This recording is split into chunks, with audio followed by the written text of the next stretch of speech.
Good morning, children. I hope you have seen the previous video, and if you people have not seen the previous videos, children, so do watch it attentively and clear all your doubts regarding the previous videos. We are here in the chapter 3 and we are just coming to an end, right? So, this video is in continuation with the previous videos, children. And if you have any doubts, do refer to the previous videos as well. Your doubts will be cleared, right, children? So here we are going to start. Obviously, I'm going to start with the video and with the same chapter 3 where we have left, children. And here we're going to start with another theory of the origin of the state, that is the evolutionary theory, children. So before that, as I already explained you in my previous videos, like the state origination.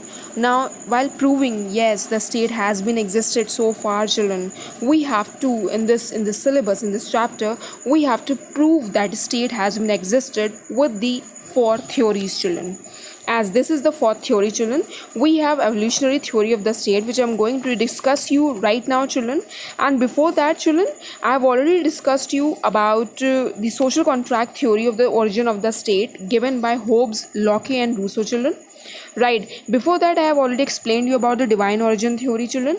And here, the third theory, the evolutionary theory of origin of the state.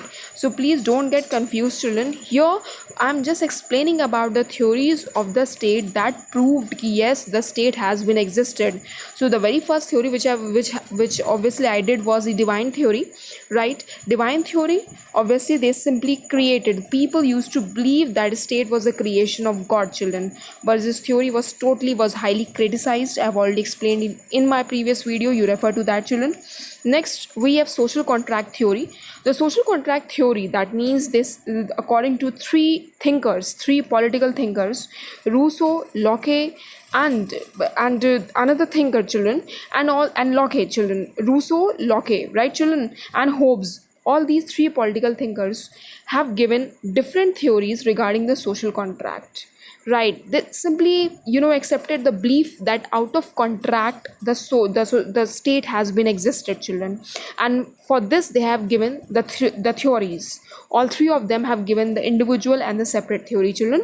Hobbes, Locke and Rousseau, that I've already discussed in my previous video. If you want, you can refer to my previous video, children. Now the third theory which I'm going to start is the evolutionary theory of the state, and this theory is the best theory, children, and it is being accepted by other thinkers as well. Yes, this theory is the most validated theory. That means this theory proves the existence of the state, because this theory has a different view other than what was given in the earlier theories, be it divine origin or be it social contract theory that was given by Hobbes, Locke and Rousseau, children. So let's see what is given in evolutionary theory of the state, children. Let's start. So if you see evolutionary theory of the state, children, if you see, the universally accepted and valid theory of the origin of the state happens to be the evolutionary theory or the historical evolutionary theory, children. This theory another name of this theory is historical evolutionary theory, children. And what they believe, state is neither the handiwork of God nor the result of a superior political physical force, nor the creation of a resolution or contract, and nor the mere expansion of the family, children. So this, in this theory, this is something that they have simply given a separate theory regarding this origination, children. So if you see, in fact, the state came into existence out the process of continuous development of human society, children. Here they try to explain, few thinkers try to explain that this theory has given the process of the continuous development of human society, children. They said ki there is no proper formula of existing of the state, children. It is just the continuous development of a human society that forms the state, children. It grew out of greatly imperfect beginning through crude but improving forms of manifestation towards perfect and universal organization of mankind, children. The state, according to the evolutionary theory, is a growth and evolution, the result of a gradual process running throughout all the known history of man, proceeding into remote and unknown past. Right, children. So if you see, we cannot fix an exact historical date when the state had its origin, but we can definitely say that it originated in times very ancient and developed into its modern form, that the nation state somewhere in the 15th century. In its origin and revolution, several factors played a part. So I hope so children you people have understood कि few thinkers really believe that this theory is the best theory for the origination, that has proved the origination or the existence of the state. Right children, let's see another slide now. Now, the key factors, I'm going to explain you about the key factor that played a part in the origin and evolution of the state, children.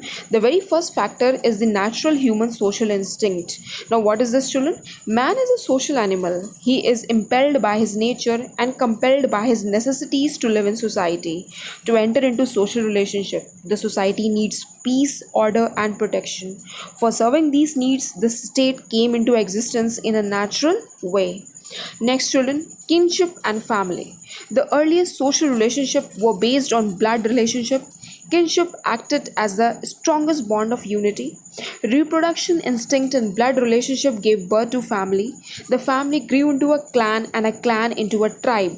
This expansion was accompanied by the expansion of the authority of the head of family, and he became the head of the tribe.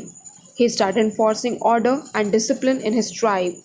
The name of the common ancestor became the symbol of kinship and the unity of tribe. The increase in the size of the tribe forced it to settle on a piece of territory. All this led to the creation of an environment in which the birth of the state took place naturally. Third, religion. Along with kinship, religion also acted as a factor in the birth of a state. It supplemented the unity of a tribe based on kinship. Common religion came to be the symbol of common kinship. Human beings came to this earth and found themselves surrounded by several natural features and phenomena, which were at once helpful as well as a source of difficulty. They started worshipping these with a view to please or helping gods as well as the worship of natures, as well as for limiting the scope of activity of evil forces. Religion and magic appeared naturally. Worship of nature later on got supplemented by the worship of ancestors and their spirit. Religion became a family feature, and common religion got acceptance as a symbol of tribe and its solidarity. The fear of hell and evil spirits made the people accept religious practices. Religion started ordering the life of the people. It taught the lesson of obedience to the primitive man, and to him the necessity of obedience to authority. The head of tribe began using religion as an additional helping means to secure obedience to its authority and order. All this, I hope so people have understood ki how religion has proved the existence of the state, children. Next we have war and conflicts. Now how come war was involved in existence of the state, was involved, that how the state has been evolved through the wars and conflicts, children. Let's see how's it evolved now. The factor of force, children. The factor of force also played a part in the emergence of a state. Tribal wars of ancient time necessitated the unity of a tribe under a leader. Without a powerful, intelligent war leader, it was difficult to win a tribal war. Either the war leader of a successful tribe proclaimed himself to be the king of the tribe, or the tribe accepting him as such. Thus, the saying war begat the king has a truth in it. That means it offered a plausible explanation of the origin of kingship as well as the system of use of force by the king for commanding obedience for his orders, children. Next factor is economic factors, children. Now let's see now how economics factor played a part in evolution of the state, children. Social relations have always an economic angle. In fact, the economic and material necessity of man also compelled him to live in society. Each stage of social evolution was inseparably linked with economic necessity and activity undertaken for satisfying these needs. It was his economic need that compelled men to adopt animal husbandry in place of hunting, and this gave rise to a pastoral stage. Later on, they adopted agriculture for producing their food. This set for stage for the emergence of an agriculture society. Increasing economic needs and corresponding increase in economic activity led to the emergence of the institution of private property. Domestication of animal led to the emergence of the idea of animal property. Along with it, other forms of property, utensils, weapons, clothes, dwelling huts, and habitations came to be developed. The family administration of the patriarch also came to involve the function of securing of the private property of the family. The social relation became very complex. The need was felt for an organized authority capable of protecting the life, property, and social relation. This created the environment in favor of emergence of a state. I hope so children, you people have understood how the environment is created, how the economic factors has been created for evolution of the state. Next, we have political consciousness, children.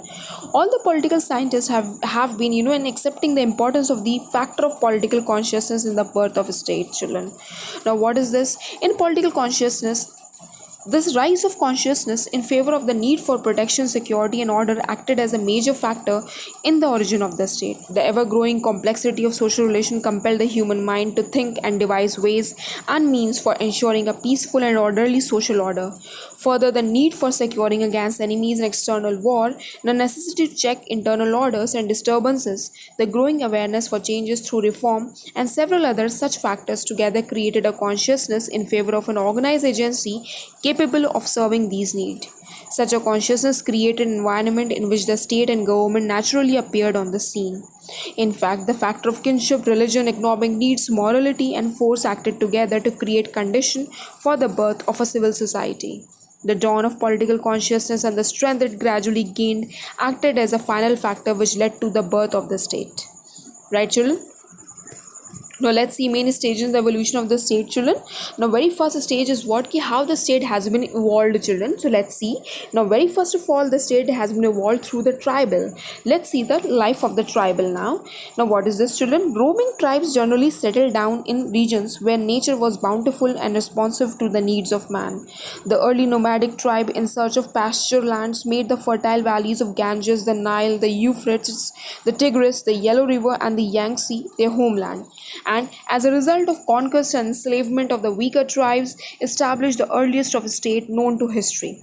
These states were ruled by hereditary monarch, enjoying all political and religious power. Law was what religious sanctioned, and the king permitted. The subjects knew nothing about their rights and liberty. They were only recipients of order, and respectful submission to order was their first and last duty, children. The next stage is what? The city state. The next stage in the evolution of the state took place with the birth of city state in ancient Greece around 1000 BC. When the Greek settled in Europe, they got organized in local community. The community means city state then began exercising political, economic, intellectual, and moral control over the people. It was held that a city state alone could provide a happy and prosperous life. It was regarded as an organic, all inclusive institution capable of providing for a happy, prosperous, and self sufficient life. Next, we have the Roman Empire. However, by the close of 1st century BC, the Greek system of government came to be replaced by World Roman Empire, and the entire civilized Western world got united in a single political regime. An effective system of centralized administrative control was developed to hold the empire together. The former city-state got re-divided into provinces, and each provinces came under a proconsul. Rome came to be the controller of proconsuls, and the government of Rome got transferred into a military despotism. The traditional representative institution, popular assemblies, stopped to operate. The emperor became all powerful. Roman citizenship was extended to all the provinces. The emperor began to rule by right divine, and the traditional ideals got replaced by the ideal of unity, order, universal law, cosmopolitanism, centralism, and authority. Next, we have birth of feudalism, children. Upon the disintegration of Roman Empire, its territory fell into the hands of powerful, noble, big landsowner. Land tenure came to be accepted as the basis of man's status in the society. Each big noble became an authority unto himself, and through creation of land tenants, created a community for his own around him. The king, the supreme lord, gave his land to tenants in chief, who distributed them these to the respective tenants, with the tenants subletting land to vassals. Vassals means, children, subordinates and serfs. Thus, a hierarchy was built upon the basis of land holding. Feudal classes came to existence, and a network of relationship with the supreme landlord, the king, was created. Next, we have the church versus the state. The fall of Roman Empire created confusion in the life of various society. However, the authority of the church was in position to survive. By the time the Roman Empire got disintegrated, the church had got itself established as a potent authority. When the empire fell to pieces, it was in a position to step into place and to give Europe peace and order. The feudal lord used it to exercise the authority, and the church used the situation to assert its right to determine the right and wrong. In the medieval period, the church, means the Roman Pope, even asserted its supremacy over the temporal king. This led to the emergence of a conflict between the church and the king over the issue of supremacy. The medieval age remained infested with the conflict. So I hope so all these stages, have proved the existence of the state so far, children. Right? So this way, so with children, just listen to the video attentively. Any problem you can ask. After that, we'll be having the classes on the Google Meet, children. Here you can clear all your doubts regarding the previous videos and the assignment, children. Till then, thank you.